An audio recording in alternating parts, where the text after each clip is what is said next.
Morning Odisha आज December 17 रविवार 10टी गुरुत्वपूर्ण खबर उपरे चलंतु नजर पकेवा। नंबर वन पांचटी राज्य विकसित भारत संकल्प यात्रा शुभारंभ कले प्रधानमंत्री। पांचटी राज्य विकसित भारत संकल्प यात्रा शुभारंभ कर प्रधानमंत्री मोदी। निर्वाचन आचरण विधि जोगु एही सबु राज्य लागू होई नथिला केंद्रर एही फ्लैगशिप स्कीम। विकसित भारत संकल्प यात्रा पूर्व अन्य राज्यगुड़िक आरंभ होता मात्र निर्वाचन कारण पांचटी राज्य लगी हो पार नथिला केंद्र सरकार एही फ्लैगशिप योजना। से यही सबु राज्य है राजस्थान, मध्यप्रदेश, छत्तीसगढ़, तेलंगाना और मिजोराम।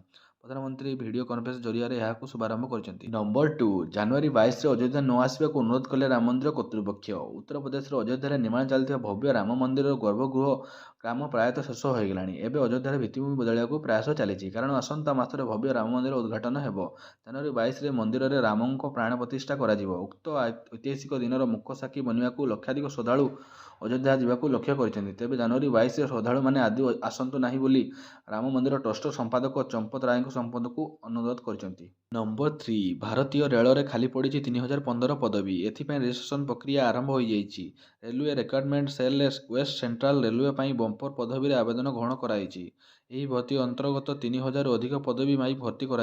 आवेदन करने west central railway official website www.indiarailway.government.in को जाई आवेदन करें। आवेदन करने तारीख 15 डिसेम्बर 2023 रही। आवेदन करने शेष तारीख 14 जनवरी 2024 रही। नंबर फोर आहरी बढ़ शीत शीतरे थरुची सारा ओडिशा। विभिन्न स्थान राति तापमात्रा ह्रास पाइला बेले 8.3 डिग्री सह सुंदरगढ़ किरोई सबुठारु ठंडा अंचल पलटिछि। Kandhamal G Udayagiri 8.4 degree, Phulbani 8.5 degree, Koraput 9.5 degree, Bhadrak Ranital 9.6 degree, Rourkela 9.8 degree, Sambalpur Angul Keonjhar Sundargarh Daringbadi 10 degree और झारसुगुड़ा 10.2 डिग्री तापमात्रा रेकर्ड होइछि। आसंता 5 दिन जाए एभली ठंडा लगी रहिबो। नंबर फाइव पश्चिम ओडिशा गस्तरे जिबे मुख्यमंत्री। साधारण निर्वाचन को आखि आगे रखी पश्चिम ओडिशा पई बीजेडी ब्लू प्रिंट प्रस्तुत करिछि। 2 दिन धरी पश्चिम ओडिशा को नहीं माराथन बैठक होइछि। गतकाली नवीन निवास पश्चिम ओडिशार वरिष्ठ नेता एकाठी होइतिले। आज मध्य शंख भवन में पश्चिम ओडिशा नेतांक बैठक अनुष्ठित होइछि। मुख्यमंत्री नवीन पट्टनायक खूब शीघ्र पश्चिम ओडिशा गस्तरे जिबे बोली बैठक निष्पत्ति नियाइछि। नंबर सिक्स जनवरी मासर नुआ गाड़ी लगे VLTD। जनवरी मासर नुआ गाड़ी लगे यही VLTD बा भेहिकल लोकेशन ट्रैकिंग डिवाइस। गाड़ी में VLTD लगेवाई सरकार बाध्यतामूलक कर। जून 1 तारिख सुधा पुराणा गाड़ी लगे VLTD। कमर्शियल भेहिकल यात्री बिना भयर जापरें। महिला यात्री सुरक्षा, उन्नत सड़क सुरक्षा और कार्यनिर्वाही सेवाई साधारण परिवहन यान उपर निरंतर नजर रखापी VLTD लगेवाई बाध्यतामूलक कराई। नंबर 7 डिसेम्बर 17 और 18 सूरत और वाराणसी गस्तरे जिबे प्रधानमंत्री मोदी। सूरत और वाराणसी गस्तरे जिबे प्रधानमंत्री मोदी। दुई राज्यर गस्तरे जाई बहुमुखी विकासमूलक प्रकल्प उद्घाटन करेंगे प्रधानमंत्री श्री नरेंद्र मोदी। आज पूर्वाह्न प्राय 10:45 प्रधानमंत्री सूरत विमानबंदर नूतन समन्वित रहणी स्थल भवन उद्घाटन करेंगे। पूर्वाह्न प्राय 11:45 श्री मोदी सूरत हीरा एक्सचेंज को उद्घाटन करेंगे। तापर से वाराणसी यात्रा करी अपराह्न 3:30 विकसित भारत संकल्प यात्रा जोगदेवे। प्राय 5:15 नमो घाटार से काशी मंदिर संगम 2023 को उद्घाटन करेंगे। डिसेम्बर 18 पूर्वाह्न प्राय 10:45 समय प्रधानमंत्री सरोवरभेद मंदिर परिदर्शन कर प्राय 11:30 बेलू यार उद्घाटन एक साधारण सभार अवसर करेंगे। नंबर 8 तीन दिनिया भारत गस्तरे ओमान सुल्तान हौतम बिन तारिक।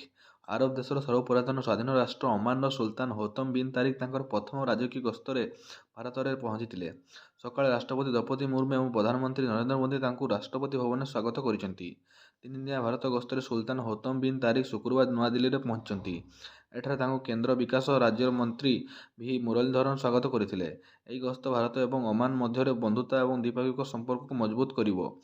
गस्तर प्रथम दिन में सुल्तान बहिर्व्यापार मंत्री डॉक्टर ए जयशंकर को भेटिथिले। नंबर 9 दक्षिण आफ्रिका टेस्ट श्रृंखला स्वामीबाद। दक्षिण आफ्रिका विपक्ष 2 मैच टेस्ट श्रृंखला बाद पड़ती अभिज्ञ द्रुत बोलर मोहम्मद शामी। गत दिनिकिया विश्वकप चमत्कार प्रदर्शन करथिबा मोहम्मद शामी गोईठी आघात लगिथिला किंतु बीसीसीआई डाक्तरी दल तांको फिट घोषणा करिनाहांती। एही कारणରୁ शामी दक्षिण आफ्रिका गस्त करिपारिबे नाही बोली बीसीसीआई शनिवार घोषणा करिछि। नंबर 10 आजिठारु भारत दक्षिण आफ्रिका दिनिकिया सीरीज। आज आरंभ होउछि भारत दक्षिण आफ्रिका दिनिकिया क्रिकेट सीरीज। एथिपाई भारतीय दल में बहु युव खेलाड़ी मानू सामिल कराई। सीरीज रे केएल राहुल दल नेतृत्व नेबे। दक्षिण आफ्रिका सह टी20 सीरीज बराबर रखा पर एवं दिनिकिया सीरीज रे हाथेइबाकु लक्ष्य रखिछि टीम इंडिया। दिनिकिया सीरीज पर भारतीय दल में श्रेयस अय्यर, ऋतुराज गायकवाड़, तिलक वर्मा, संजू सैमसन, रिंकू सिंह भली युव बैट्समैन सामिल कराई।